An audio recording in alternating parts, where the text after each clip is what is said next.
देखो बेटा, बस 10 मिनट मैग्नेटिज्म हम पढ़ाएंगे और उसके बाद नया चैप्टर, नया चैप्टर शुरू हो जाएगा हमारा। यूनिट नहीं, चैप्टर। देखो सोलेनॉइड मैंने बता दिया था आपको। सोलेनॉइड ये थी, इसमें ये लूप्स ऐसे हैं, तो मैंने सिर्फ एक फ्रंट व्यू आपको रिप्रेजेंट किया हुआ है इसमें। ठीक, हमने डिराइव किया था कि अगर यहाँ ये जो पॉइंट है इसके एंगल्स जो हैं कॉर्नर्स से इस लाइन के साथ, मतलब इस एक्स एक्सिस की पॉजिटिव डायरेक्शन के साथ एंगल्स देखो, इसको ज्वाइन करो θ1, इसको ज्वाइन करो θ2। क्लियर? तो B बराबर होता है mu naught Ni upon 2 bracket में cos θ1 माइनस cos θ2 या cos θ2 माइनस cos θ1, वो sin हो सकता है, देख लेना। cos θ1 माइनस, ये याद करो, फॉर्मूला याद होना चाहिए। अब केस फर्स्ट में बता चुका हूं आपको, फॉर इनफाइनाइट सॉलिनॉइड, मतलब ये सॉलिनॉइड इनफाइनाइट हो। इनफाइनाइट सॉलिनॉइड पॉसिबल है क्या? नहीं। एक्चुअली में इनफाइनाइट सॉलिनॉइड हम किसको बोलते हैं? अगर सॉलिनॉइड की रेडियस बहुत कम है, रेडियस बहुत कम है और लेंथ ज्यादा है, मतलब लेंथ के कंपेयर में रेडियस बहुत कम है, तो ये एंगल जो है ना, देखो सोचो तुम इसको, देखो ये θ1 कितना हो जाएगा? अगर इनफाइनाइट सॉलिनॉइड है तो θ1 0 हो जाएगा, है ना, क्योंकि ये वाली लाइन जो है इसके पैरेलल जाएगी, फिर यहां मिलेगी नहीं, ऐसे जाएगी, तो θ1 तो रिड्यूस हो जाएगा 0।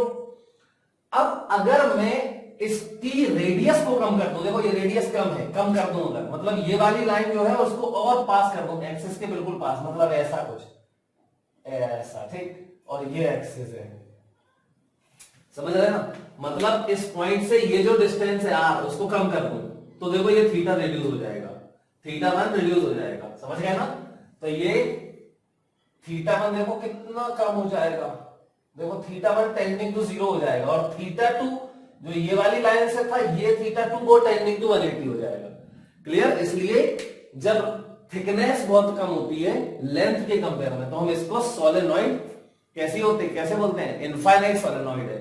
तब इनफाइनाइट सोलेनॉइड में कंडीशन क्या थी? θ1 0, θ2 पाई, रख दिया तो म्यू नॉट Ni आ गया था, ये 2 हो जाता है, cos 0 माइनस cos 180 2 हो जाएगा। अब फॉर सेमी इनफाइनाइट सोलेनॉइड, बेटा इसी में देखो, अगर ये सेमी इनफाइनाइट होती तो क्या होता? तो सेमी इनफाइनाइट मतलब ये इनफाइनाइट है, लेकिन ये पॉइंट जो है सेमी इनफाइनाइट वायर वाला बताया था, पॉइंट जो है वो वायर के सामने अलाई कर जाता एक एंड के, तो इसके जो एक कॉर्नर है ये वाला पॉइंट यहां आ जाएगा, तो मैंने पी को यही मान लिया, ठीक। इसको पी को अगर तुमने यहां मान लिया तो देखो जरा, ये वाली जो लाइन है वो तो ऐसी हो जाएगी, है ना, और इस लाइन के साथ देखो ये एक्सिस के साथ जो एंगल θ2 था वो तो ये हो जाएगा 90 डिग्री, ये θ2 बन जाएगा, और यहां पे इनफाइनाइट ही है वो सोलेनॉइड, इसी को तो बोलेंगे सेमी इनफाइनाइट। तो ये इनफाइनाइट है, मतलब θ1 तो 0 ही रहने वाला है, ठीक, मतलब θ2 90 हो जाएगा। तो देखो यहां पे मैंने लिख दिया θ2 90 डिग्री एंड θ1 0 डिग्री, तो b बराबर इस फॉर्मूले में रख दो, mu naught Ni upon 2 cos 0 minus cos 90, cos 0 क्या होता है 1 माइनस cos 90 0, मतलब म्यू नॉट Ni अपॉन 2, मतलब क्या हुआ? अब बेटा एक बात सुनो, जो केस फर्स्ट है इसमें इनफाइनाइट सोलेनॉइड है ये, और ये केस सेकंड में सेमी इनफाइनाइट सोलेनॉइड है। क्लियर? तो हमने देखा कि अगर इनफाइनाइट सोलेनॉइड है तो अंदर किसी भी पॉइंट पर यहां जो मैग्नेटिक फील्ड होता है कितना होता है? म्यू नॉट Ni, और कॉर्नर पे कितना होता है? एक कॉर्नर पे म्यू नॉट Ni अपॉन 2। तो ध्यान रखना, for infinite solenoid magnetic field inside the solenoid is twice, ये is 2 times of the magnetic field at the corner of the solenoid, मतलब for semi infinite solenoid। Clear? तो ये हमें ध्यान रखना है। अब बेटा एक बात ध्यान रखना, ये भी बहुत जरूरी है, क्या कि जो इनफाइनाइट सोलेनॉइड होती है उसके अंदर ऑलमोस्ट यूनिफॉर्म मैग्नेटिक फील्ड होता है, ये तुम्हें हमेशा ध्यान रखना पड़ेगा, बिल्कुल बहुत जरूरी है ये।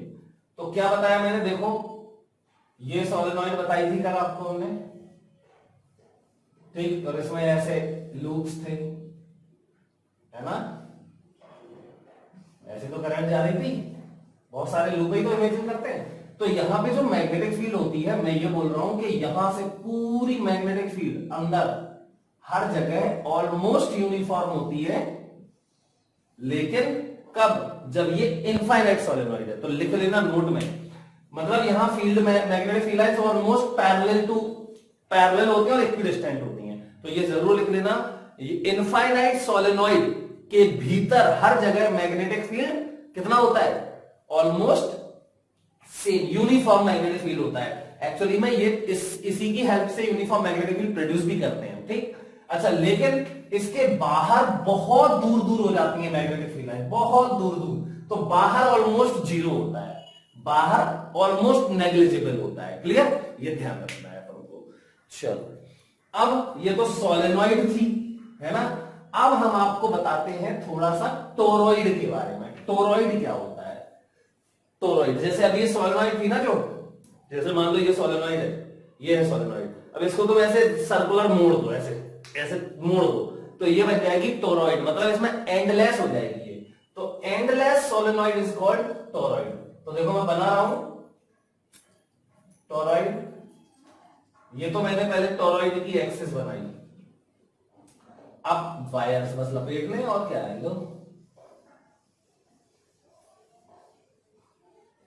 सोलेनॉइड जैसे वायर लपेट दो बस, ठीक है। जल्दी जल्दी लपेट दे रहे,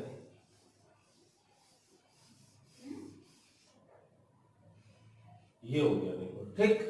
तो मैंने क्या किया है, जो सोलेनॉइड थी सीधी, उसी को बेंड करके सर्कल बना दिया। तो इसके एंडलेस, दोनों एंड थे वो खत्म हो गया, कहीं एंड नहीं है। Endless solenoid is called toroid. अब वो कह रहा है, देखो इसमें भी टोरॉइड क्या होता है? Endless solenoid. इसमें एन क्या है? नंबर, वही जो वहां पे था, number of turns per unit length. अरे उसी सोलेनॉइड को तो बेंड कर दिया, बस क्या फर्क पड़ा हो। चलो अब ये देखो, कह रहा है कि बताओ इसके अंदर किसी पॉइंट पे, मान लो यहां पे क्या बताओ? मैग्नेटिक फील्ड बताओ। मतलब हमें क्या फाइंड करना है? Magnetic field at a point inside a toroid. इसके अंदर मैग्नेटिक फील्ड कैसे निकालेंगे? तो निकाल देते हैं। आई क्या है? करंट। इसमें देखो ये आई करंट फ्लो हो रही है, पूरे वायर में आई करंट फ्लो हो रही है, और पर यूनिट लेंथ में नंबर ऑफ टर्न्स एन है। कह रहा है इस पॉइंट पे मैग्नेटिक फील्ड बताओ, ठीक। तो इसके अंदर भी मैग्नेटिक फील्ड यूनिफॉर्म होगी। क्या डिफरेंस आ गया यार? जो बड़ी सोलेनॉइड थी ना, बड़ी जो सोलेनॉइड थी, इनफाइनाइट सोलेनॉइड, मतलब जिसकी थिकनेस कम थी, लेंथ ज्यादा थी, उसी को मैंने बेंड कर दिया ऐसे। तो वही जो फील्ड लाइंस ऐसे जा रही थी पैरेलल, अब वो कर्ल होके जाएंगी ऐसे। ये वैसे भी क्लोज्ड लूप तो बनाती है मैग्नेटिक फील्ड लाइंस, तो इसकी मैग्नेटिक फील्ड लाइंस ऐसे जाएंगी, यहां ऐसे, इसी के भीतर देखो ऐसे समझ लो, ये ऐसे फील्ड लाइन जा रही होगी, ठीक। समझ गए ना? ओके। तो हमें इस पॉइंट पे मैग्नेटिक फील्ड चाहिए, तो हमने क्या किया? देखो इस पॉइंट से होकर जाने वाला एक सर्कल बना लिया। ये जो dot dot dot dot circle दिख रहा है, ये मैंने बनाया, इसको बोलते हैं एम्पीरियल लूप। जैसे वहां बनाते थे गॉसियन सरफेस, यहां मैंने एम्पीरियल लूप बना दिया। मैं एक्चुअली में यहां पर मैग्नेटिक फील्ड फाइंड करने के लिए एम्पियर सर्किटल लॉ को यूज कर रहा हूं। तो यहां पे क्या करोगे? इस पॉइंट पे छोटा सा डीएल लोगे, तो ये ले लिया डीएल, डायरेक्शन बना डीएल की, तो ये हो गई टेंजेंशियल, करंट की डायरेक्शन में ऐसे, करंट की डायरेक्शन मतलब टेंजेंशियल। और यहां मैग्नेटिक फील्ड, अब देखो इसमें करंट ऐसे जा रही है, तो ये देखो लूप, जो लूप है उनमें करंट ऐसे कर दो, तो ये मैग्नेटिक फील्ड की डायरेक्शन आ जाएगी। तो ये हो गया मैग्नेटिक फील्ड की डायरेक्शन। तो थीटा कितना आ गया? 0, और ये हर जगह होगा। तो अच्छा, अब इसकी रेडियस कितनी है? ये रेडियस दिया गया है, आर दिया गया है, ठीक। अब सुनो, तो आई करंट हो गया। अब वो कह रहा है कि एम्पियर सर्किटल लॉ का यूज करो। एम्पियर सर्किटल लॉ का यूज करके ही हम टोरॉइड के भीतर क्या निकालना है? Magnetic field.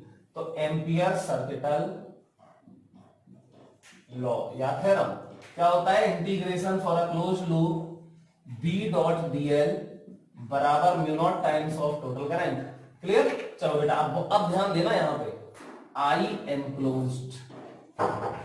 चलो, तो इंटीग्रेशन B डॉट dl, तो इसमें से B को कर लो बाहर, इसमें से अपन लोग B को कर लेते हैं बाहर, और इंटीग्रेशन डीएल रहेगा अंदर, तो इंटीग्रेशन डीएल बराबर mu naught times of total current, अभी लिखूंगा मैं, देखना ध्यान से, आई एनक्लोज्ड।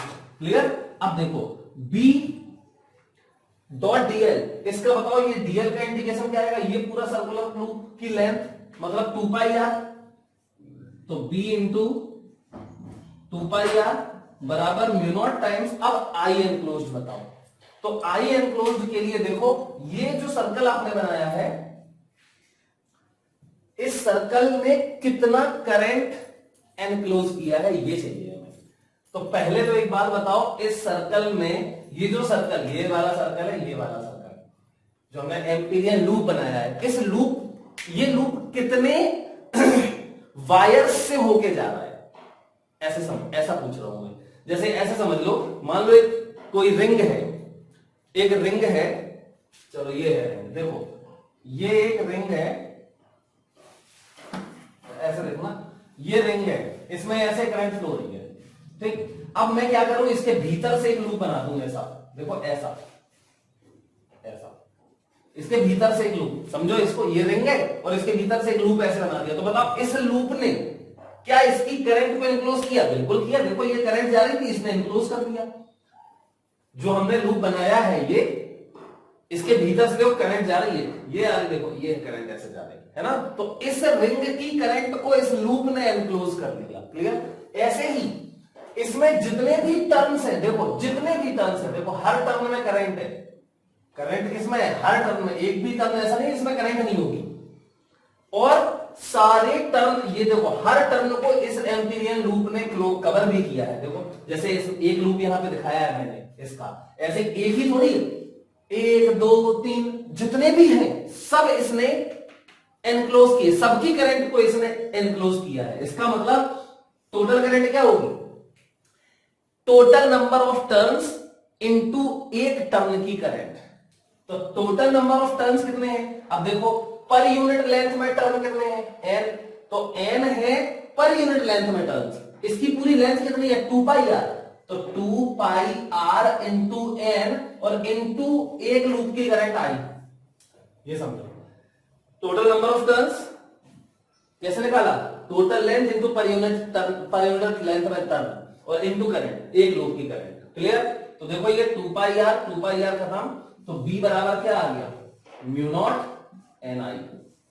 ठीक, मतलब इसके अंदर हर जगह हर पॉइंट पे वही है ना यार, मैंने बोला इसी को टर्न कर दिया ऐसे, तो कोई फर्क थोड़ी पड़ेगा। मैग्नेटिक फील्ड जो उसका सोलेनॉइड का आया था, इनफाइनाइट सोलेनॉइड का, वही टोरॉइड का होता है। क्लियर? तो इस तरीके से अब ये चैप्टर 100% फिनिश हो गया है। अब हम लोग नया चैप्टर शुरू करेंगे जिसका नाम है ईएमआई।